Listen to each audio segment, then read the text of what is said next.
शाम में जब भी भूख लगे और कुछ चटपटा कुछ कुरकुरा खाने का मन करे चाय के साथ, तो ये गर्मा गर्म पालक पकौड़ा आप ट्राई कर सकते हैं। बहुत आसान सी रेसिपी है और बहुत जल्दी बन भी जाती है। तो चलिए बनाना शुरू करते हैं। नमस्कार दोस्तों।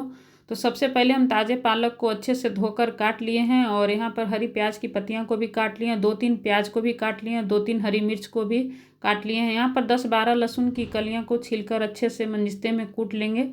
आप चाहें तो यहाँ पर मिक्सी के जार में इसको दरदरा पेस्ट बना सकते हैं। और यहाँ पर डाल देंगे हम 1 चम्मच खड़ा धनिया और आधा चम्मच सौंफ। इसको इसी में डालकर अच्छे से इसका दरदरा पेस्ट बना लेंगे।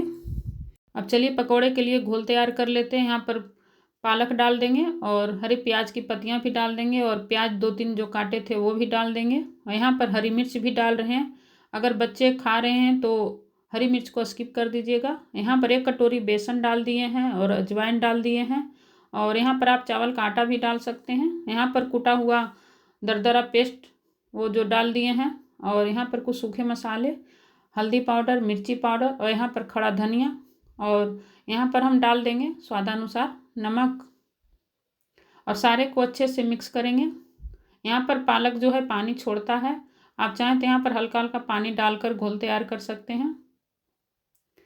और इस तरह से यहाँ पर हम घोल तैयार कर लिए हैं और यहाँ पर तेल भी रख दिए हैं गर्म होने के लिए। जैसे ही तेल गर्म हो जाए इस तरह से हम सारे पकौड़े को इसमें डालेंगे।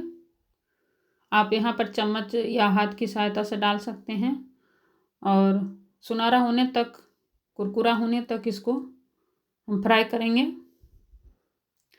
जैसे ही सुनहरा हो जाए, कुरकुरा हो जाए, इसको बाहर निकाल लेंगे बटर पेपर पर। इसी तरह सारे पकौड़ों को हम फ्राई कर लेंगे। तो तैयार हो गया गर्मा गर्म पालक पकौड़ा। आप इसके ऊपर चाट मसाला छिड़क सकते हैं और इसको हरी चटनी सॉस के साथ खा सकते हैं। अभी ठंड में या बारिश में किसी भी मौसम में इसको बनाकर खा सकते हैं। बहुत आसान सी रेसिपी है। अगर ये मेरी रेसिपी अच्छी लगती हो तो मेरे चैनल को लाइक एंड सब्सक्राइब ज़रूर करिए और मेरे चैनल को फॉलो करते रहिए। थैंक यू, धन्यवाद और पकौड़ों का आनंद लीजिए।